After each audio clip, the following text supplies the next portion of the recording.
Welcome into Duval Daily, presented by GenJag.com. I'm Jordan Lugo. Thanks so much for tuning in here on Wednesday, March 20th. Right now, we are taking a look at the offensive tackle position in the first round. We've been kind of taking a look at different spots the Jaguars could address in the first round. We've looked at wide receiver and cornerback. Today, again, it's offensive tackle. We're going to dive into it. Really appreciate y'all tuning in. If you enjoy the content here, please like, subscribe, hit that notification bell. You can also check out genjag.com/shop, pick up some new Duval gear. We've got our spring cleaning sale going on right now. Use code Duval, DUUUVAL, for 50% off your order. genjag.com/shop. So, the Jaguars offensive tackle position. It's interesting, right? Do the Jaguars need a starting offensive tackle right now? Absolutely not. Like, without question, no, they do not. You have Cam Robinson, you have Walker Little, you have Anton Harrison. You have three players that can start. Obviously, right now the starters are Cam Robinson at left tackle, Anton Harrison at right tackle, with Walker Little being the swing guy. But both Robinson and Little are on expiring contracts in 2024, meaning they are not under contract beyond this next upcoming season. So after 2024, you'd either have to bring one of those guys back if you want to have two starters, or pivot, sign someone else, draft someone else. So you could get ahead of your need by drafting a tackle early, by drafting a tackle a year early here in the 2024 NFL draft. And again, after 2024, right now, the only guy you have under contract is Anton Harrison. He is a good young player to have under contract, no doubt about it, but you could create a young duo with Harrison and someone else that you could land in the 2024 NFL draft. I don't have a problem with that idea at all. Certainly, you could also use a legitimate fourth tackle. Like last year, if you had a fourth tackle, you'd feel a lot better. Going against the Cleveland Browns, trying to block Myles Garrett with Blake Hance. Not the best situation there, right? Also a good chance that some of these tackles they could target in round one could be swing interior players in year one as well. To give you more versatility, to give you more guys that you can put out there in the event of an injury ahead of them on the depth chart.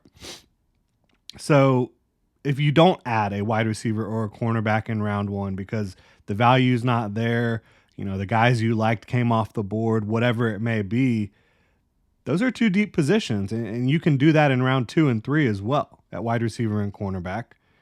And draft an offensive tackle in round 1, and make no mistake about it, protecting the investment is always a priority. Protecting Trevor Lawrence is always going to be crucial, especially in a Doug Peterson pass-first offense. You've got to protect your franchise quarterback. And again, getting ahead of a need is never a bad idea, especially on the offensive line. You don't know how the draft class is going to shape out next year. And this is a great offensive tackle class. So dipping your toes into this class early, I have no problem with it. At this point, looking at the class, I'm not like 100% sure that any of these tackles won't be available outside of Joe Alt. Like Joe Alt is going to go top 10, no doubt about it in my mind. To me, he's a blue chip player, a top 5 prospect in this class. Certainly don't think he'll make it far past 5 if he does at all. So I think Joe Alt certainly will be off the board, and more than one tackle will be gone by 17, right? But the question is which ones will go? Which ones will be available for the Jaguars? I'm not sure. I'm really not. I think Troy Fautanu is a perfect fit for Doug Peterson's offense. Pass first offense, an offense that should, with Travis Etienne in the backfield, be looking to get their backs in space a ton. An offense that should be looking to get guys the ball quickly, right? Troy Fautanu, fantastic pass protector, has some of the most advanced hands in the class, incredibly quick and nimble feet, great length, great proportional length as well. He's about the same height as Anton Harrison. I think if you had Troy Fautanu and Anton Harrison as your two bookend tackles protecting Trevor Lawrence long term and being able to get out in space and move, that would be a really nice young duo for them. And I just love his hand usage. He has the best snatch trap in this class, which again, that's where you just kind of snatch your guy down, trap him on the ground, and it's a super effective move. But that's not all. He's got a bag of moves. He can use independent hands. I love Troy Fautanu, love his game, one of my guys in this class, and I think he's a perfect fit, like I said, for a Doug Peterson offense, for trying to get Travis Etienne the ball creatively in space, right? So I think that would be awesome for the Jaguars at 17 if he was available. He's a guy that, could go around top 10, could be available for the Jaguars. Amarius Mims, he is as bulky built as they come, right? He is massive, a mountain of a man, 6'7", 6'8", 330 pounds. Unbelievable athlete. And people talk about him as a project. We've talked about him on the channel. This is a guy that has not started a lot of football games at Georgia, but when he has been on the field, he does not look like a project. He does not play like a project. He plays like a seasoned veteran, quite frankly. And his combination of strength, length, athleticism, size, overall power, it's remarkable. And he knows how to use it. Like, he gets his hands high and inside. I wouldn't say he's got like an advanced set of hand moves as a pass protector, but he doesn't need it because he can get the job done just outreaching you, outpowering you, out-athleting you consistently. And if he brings that to the NFL, I think he could be, one of the best tackles in the league in short order just because of how dominant he is physically. And again, he's not a project compared to some of these other players that you look at that you say, oh, they haven't started a lot, they have a long way to go. Amarius Mims, he hasn't started a lot, but he doesn't really have a long way to go. So I think that he would certainly be an option. But Mims, with his combination of traits, I kind of am having a hard time seeing him even potentially falling to 17 overall. I think there's a lot of teams early in the teens that would want to snatch him up, even though he's only started, 8 games, I believe. Could Olu Fashanu actually fall to 17? I mean, you're seeing that more and more often in mock drafts, in player rankings, Fashanu kind of dropping out. And it's been a weird last year and a half for him. Like, if you talked to somebody last year before the deadline to declare, he would have been probably one of the top couple offensive tackles, maybe the top offensive tackle. He was my top offensive tackle for 2023. And I think that kind of goes to show you how much better this class is than the 2023 class, but it also shows he didn't really take that next step during the 2023 football season.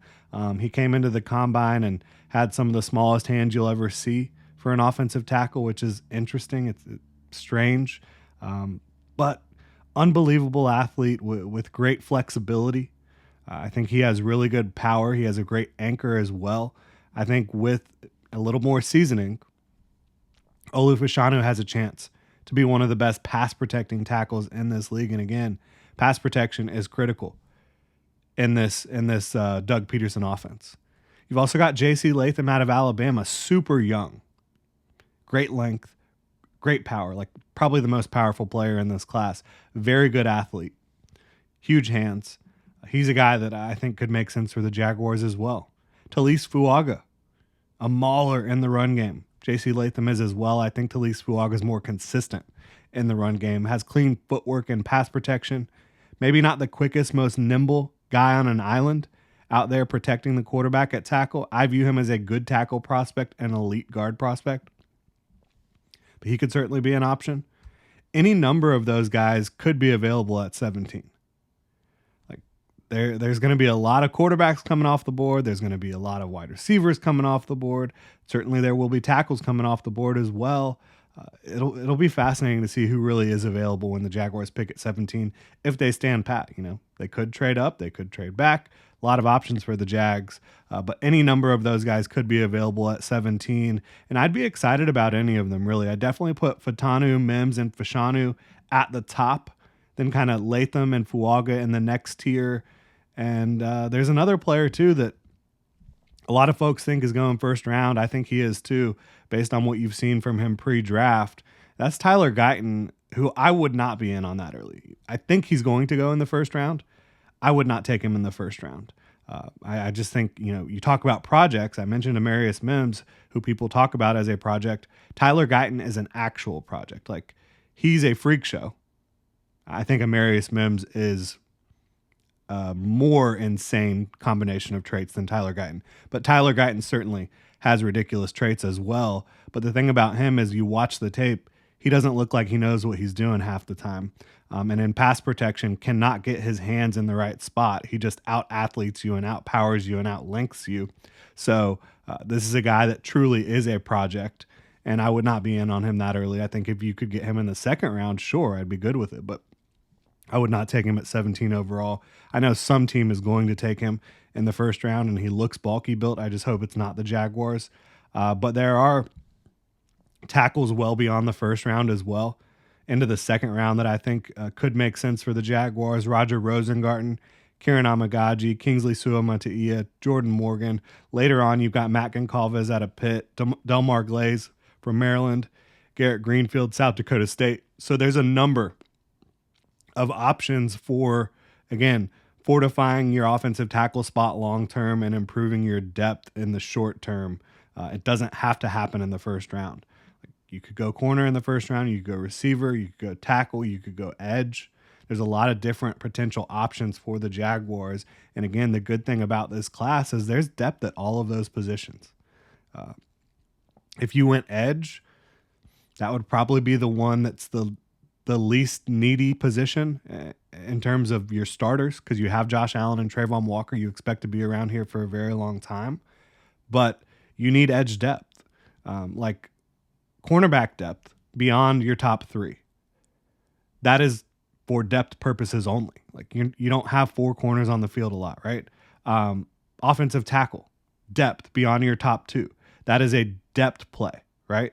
You don't have three tackles on the field at once. Same at wide receiver. The Jaguars have three receivers right now that they can deploy and feel good about. But the thing is, at edge, you actually need a rotation. You need to have a bunch of guys that can come in and play and contribute and rush the passer in a game.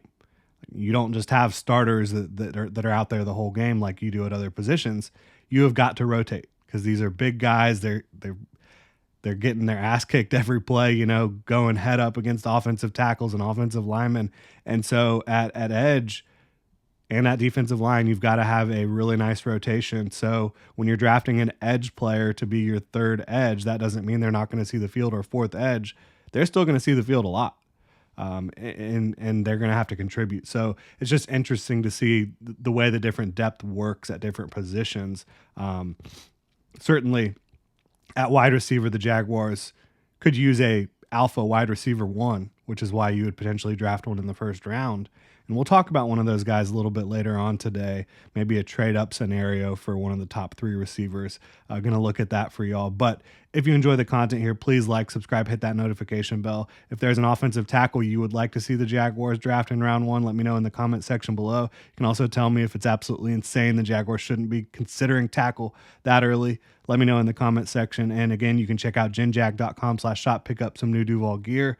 We've got our spring cleaning sale, 50% off with code Duval, DUUU. That's 3 U's, VAL, at genjag.com/shop. Y'all have a good one.